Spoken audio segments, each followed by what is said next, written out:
All right. Now they're talking. That river that runs through here, babies were drowned in it. The gate just opened. The gate just opened. The gate is open. Welcome to Lockmore Castle, standing proud over the countryside of Tipperary. The oldest part of this impressive ruin was built in the 1200s, which consists of a 4-storey tower house.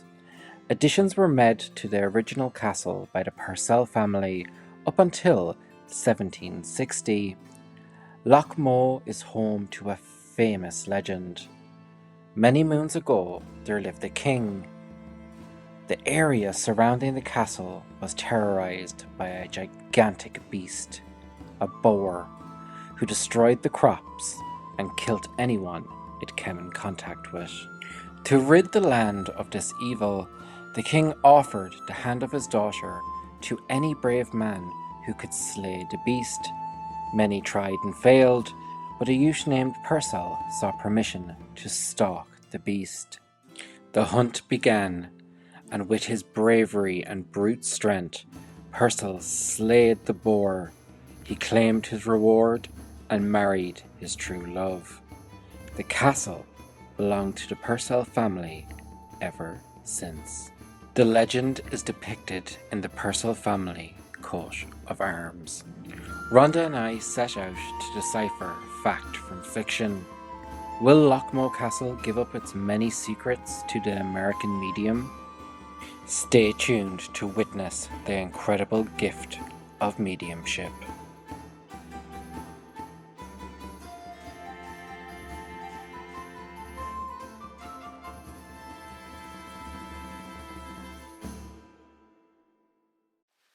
Oh, my ears are itching.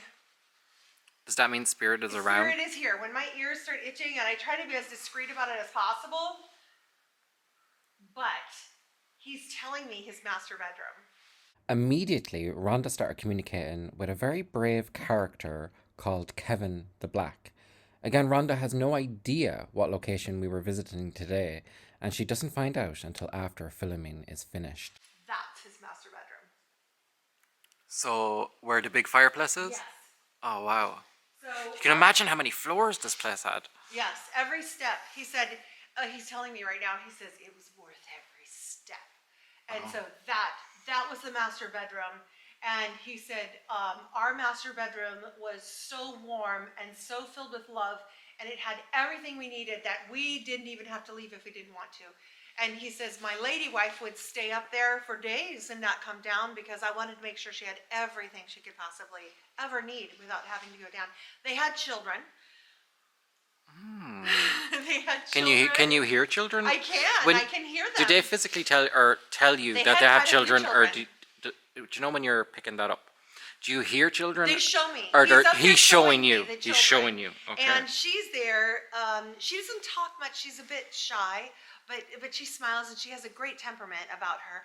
And she's showing me these little golden-haired children, and she goes, you know, as strong as my husband's black hair is, it didn't transcend to the children. All the children were fair like her, and he had this dark, thick, beautiful beard. He was very proud of his beard. Like it probably came, I would say it came down to here.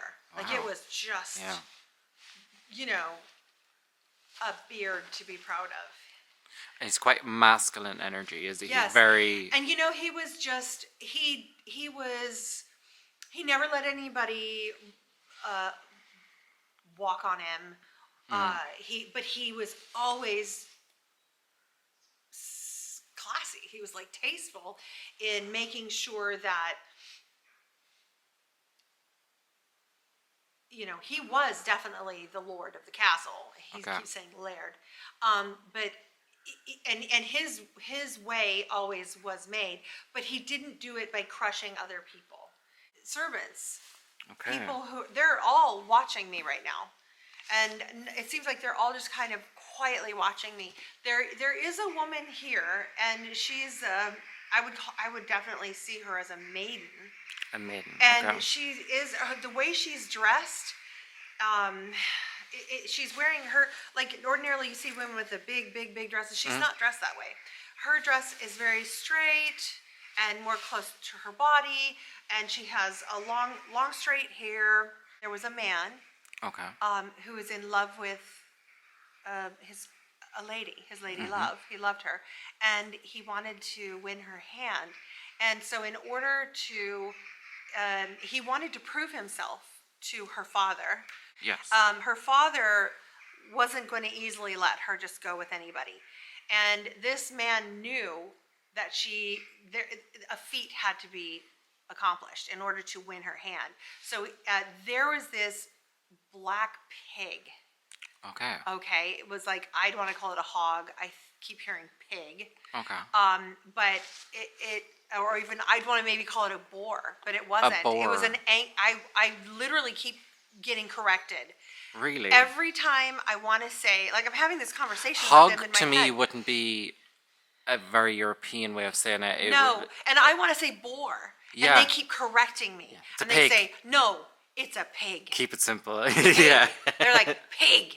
And I said, okay. And I said, why? What's the big deal with this pig then? Because when I think of a pig, I think of something harmless and bacon, you know? Mm-hmm. And they're saying, no, this was a dangerous animal, and it really was like, it was a problem. Okay. And had killed people. It was wild. And so okay, all right, now they're talking. Here we go. Now they're talking. All right, I'm taking my gloves off now. Yeah. Alrighty. Okay, Kevin is here. His name is Kevin. He says, so he goes, that was my lady love, he said. Okay. And he goes, her father was, he said, I don't blame her father, he says. But, okay, her name is Joanna. Yay. They're coming. Love They're it. coming You through. just got to give them a little time to warm up. And so Kevin said Joanna was his lady love. Okay. And she was just as fair as her name, he says. Oh, wow. And she did, he knew that she loved him because of the way she would look at him. Her eyes told him everything. And little gentle smiles that she would give him. And he said that he knew he had to do something to prove that not only could he provide for Joanna and be a good husband, but he said, I had to show her father that I could keep her safe and I could protect her. And he said, so the best way I could think is to go on this trek, this journey, and kill the pig. He did. He said he went up there, and I'm asking him how long it took him. He said he was there for 3 days. Hunting this pig. And he said it was an angry beast, and he did. He said he went and he had two, he said I said, are they spears? Because in the thing I read, it said spears, but they weren't spears. In my mind, I don't think of them as spears. So he's showing me these, they're probably about this big, I would say 12 to 15 inches long, and they're iron, and there's, they're sharp, they're like flat blade, but they kind of curve, they're very, very, very sharp, okay? But there's a hole for the hand to go into, because I would have thought it was a spear with a long pole, like a wooden pole on it, but he's saying no, he says, I physically used he's strong, and he said, no, I use these, he says, that's how I can prove my love. And he says, if I die in it, if I die killing this pig, he said, then I'm not worthy of Joanna. Wow. It was all about valor and strength. It's so beautiful. It kind of makes me emotional. So he goes on this mountain, and he packed a sack. He wrapped it up, packed it up. He's tying it. He ties it around his neck. It's weird. He's showing me tying it around his neck. It's on his back. And I try not to get emotional. Why am I getting emotional? I think he just loves her so much. He's willing to give his life for her. And he said there was at one point he got injured. Okay. And his life was at risk. And he said there was nothing stopping me now. He's showing me his leg. This right side of his leg. from here to here got gored. Okay. So it must have had tusks on it. Tusks. And I he think said, pigs have sharp teeth anyway. okay, so I didn't know about that. And then, so he's saying, wow, I am so sorry. No, you're okay. So he said he physically, I can actually, I can taste it. Okay. Okay, so there is, I can feel the coarseness of the pig's hair, and it is black, long, sharp. Oh my gosh, he's telling me so much.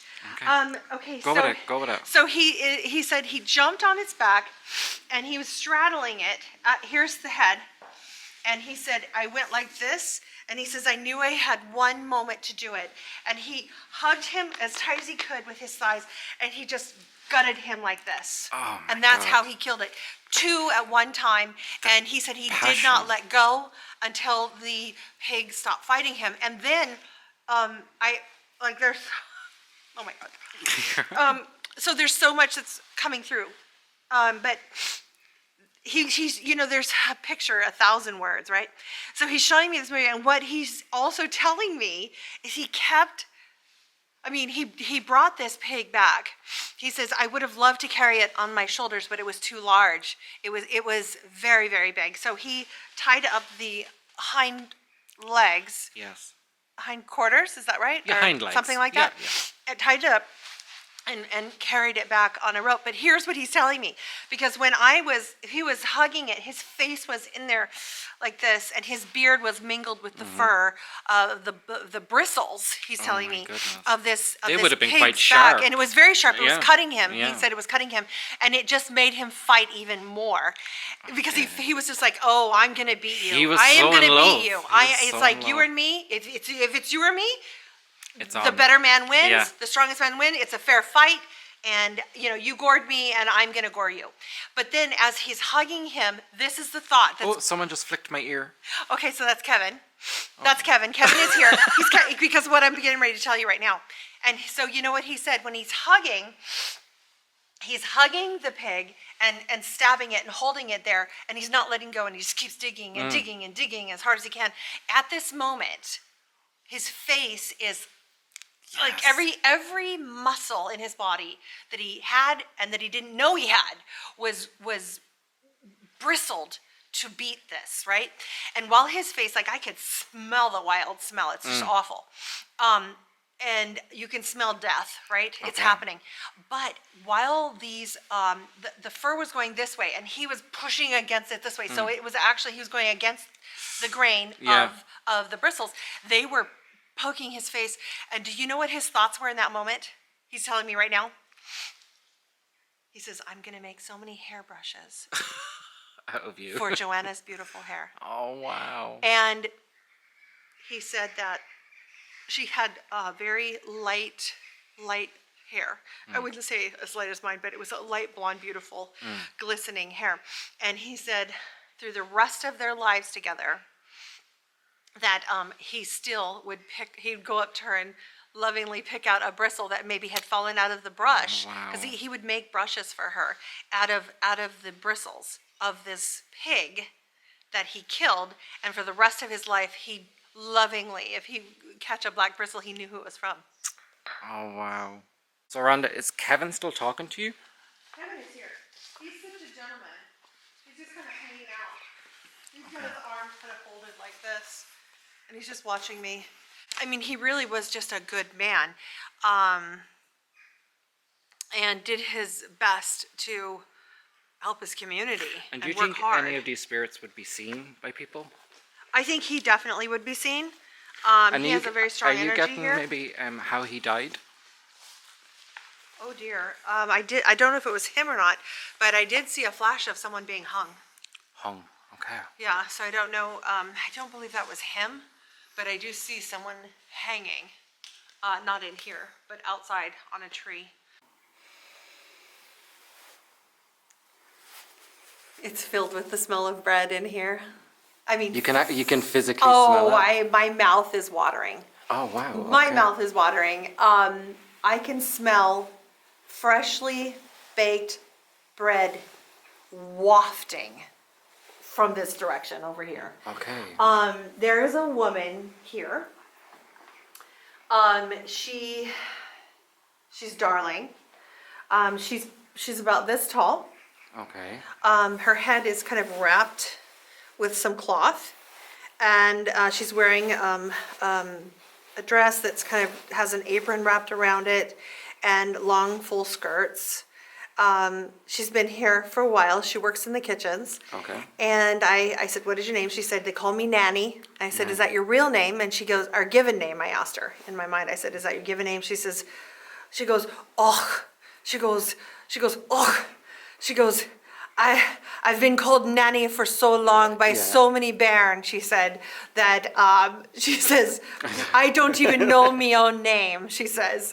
So I'm calling her Nanny. My great-great-grandmother was called Nanny. Oh, really? Yeah. Okay, then. And I think it was the similar situation. She was probably Mary, but she was just called Nanny all her life because them names happened a lot in Irish families where we were all called the same religious name. Got it. So to pick us apart, they would have to nickname. Get a loving name, yeah. And I guess she's worked in the kitchen. She works in here now, and she's kind of brushing her hands off on her skirts, picking up her apron and kind of going like that. And she's a busy woman. Okay, guys, so we nearly just got attacked by horses. we literally jumped into a paddock because I stupidly thought this would be drier. Oh my god. Well, it is drier. Well, kind of. Oh my god. He was right in my face. They're like, they don't give very many. Like, what are you guys doing here? Okay, guys, so we're just right beside Lockmore Castle, which is just there, and we're at this mill, and Rhonda is picking up on something. Yeah, it's crazy. I didn't know where we were headed. I didn't know what place we were going. Never know. I never know. I specifically give very strict requests. Yes. That I don't want to know anything because I want spirit to tell me where I am and what happened there, because a lot of times the rumors, the folklore, the tales are false. Yeah, they're spread down through centuries. And and they get distorted. Yes. And also, I don't want to know. I really just don't want to know. I want spirit to tell me, because there's so many years connected to locations like this. You don't know where they're coming from. However, we're pulling up to visit the castle across the way there. Found a little darling area as I was pulling up to park the car, and saw this super charming little dollhouse thatched cottage. See this cute little area, and it's like donations to help feed the dogs. Yeah, it's all very happy. Yes, and as we pulled in, I hadn't even turned the car off, and I was assailed with the most horrible, awful thing. And I'm like, did something happen here? I started looking around, and I see this building there. I don't know what this place is, but I will tell you this. There are a lot of young girls who work there, and I mean hundreds of young girls work there. And it literally feels like it is a labor camp. It is horrid. And there is one little girl coming forward. She is, I'll kind of walk over here to just, she's here right now. She's young. She's very small. Okay. I say small. She's 9 years old. She says I'm very big, but she's small. She started working here when she was 7 years old to help pay and put food on the table. Anyway, she lived there. Her parents basically gave her up to work at this place so that her family could have a few pennies extra to live on. She lived there. She's telling me she looked out those windows in the upper levels there. That house is terrifying, she says. She said, us girls worked and worked and worked. And ground, she's saying ground and ground and ground. And I'm thinking, ground, what did she grind? She's grinding something. She's like, we're grinding, and I can see like a big stone. I can see like a thing moving. It's grinding. She's grinding, and they're sifting, and I feel my lungs are hurting. I get you to walk down, 1600s, and I want yeah. you to put your hand on the building. I know it might be a bit much for you. No, but it's okay. It's okay. It's okay. That's what I'm here for. That's what I'm here for.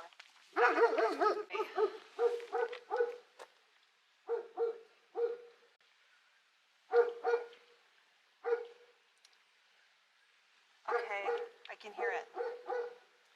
There's a carriage pulling up here. Box on the back with a bunch of girls in it.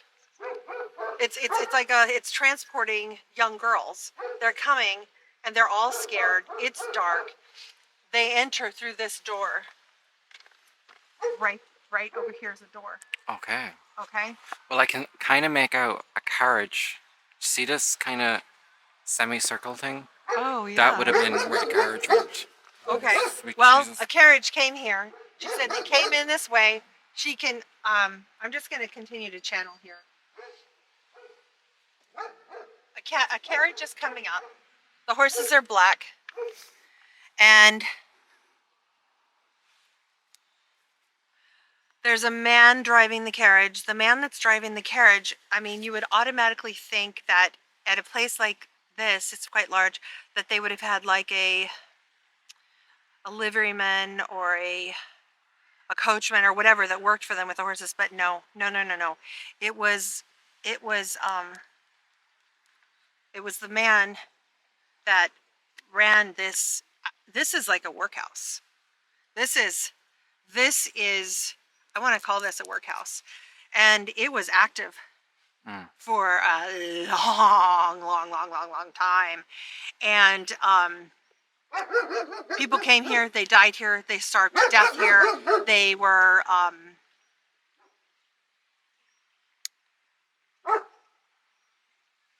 I mean, I don't want to say what I can't say, but and The children.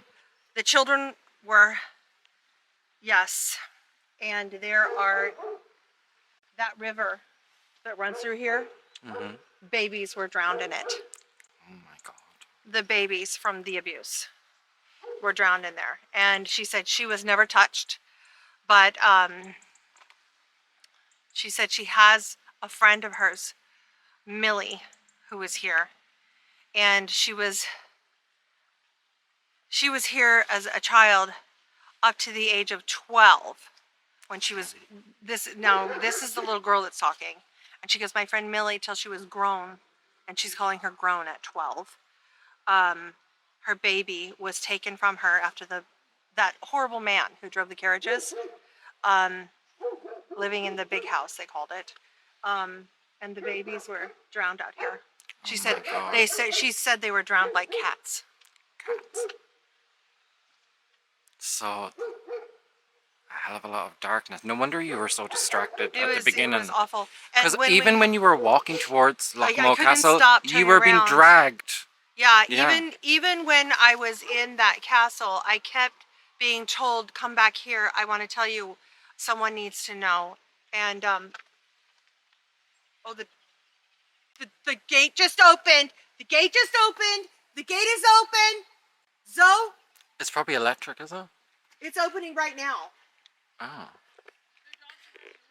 No, the dogs are in the yard, and they are German Shepherds. I know. Close the white gate. We need to get out of here. Okay.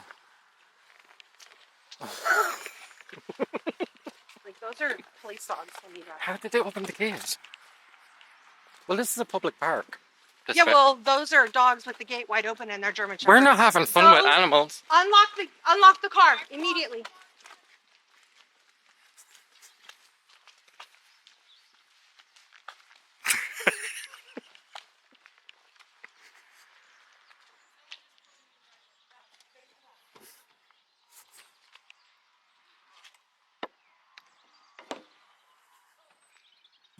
So we made it safely back to the car, avoiding the German Shepherds, thankfully. And what can I say? What an incredible location. 2 locations in one, really. And what an amazing communication with spirit. Rhonda never ceases to amaze me. What a mind-blowing experience. So I thank you guys for watching from both me and Rhonda. We will see you in the next location. And make sure to like and subscribe, leave us a comment, and you can follow both Rhonda and I on social media, all linked down below.